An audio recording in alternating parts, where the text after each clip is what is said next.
Hello guys, నమస్తే అందరికీ.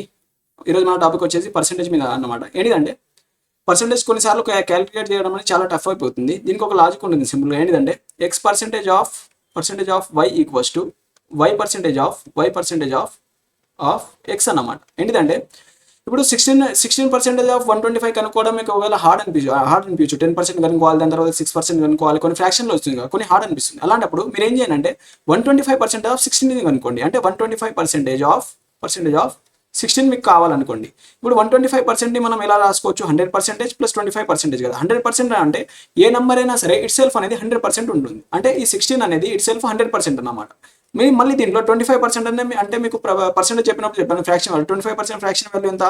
1/4 అనేది అవుతుంది. అంటే 16లో మీరు 1/4 కనుక్కున్నారనుకోండి, ఏమవుతుంది మీకు? 4 1 4 టైమ్స్. అంటే 100% వాల్యూ ఎంత? 100% వాల్యూ అనేది 16 ప్లస్ 25% వాల్యూ ఎంత వచ్చింది మీకు? 25% వాల్యూ 4 అనేది వచ్చింది. అంటే టోటల్గా 125% వాల్యూ 20 అనేది వచ్చింది అనమాట. అంటే మీ ఆన్సర్ వచ్చేసి 20. బి అనేది మీ ఆప్షన్ అనమాట. నెక్స్ట్ ఈ క్వశ్చన్కి ఆన్సర్ ఏంటిదో మీరు కామెంట్లో చేయండి.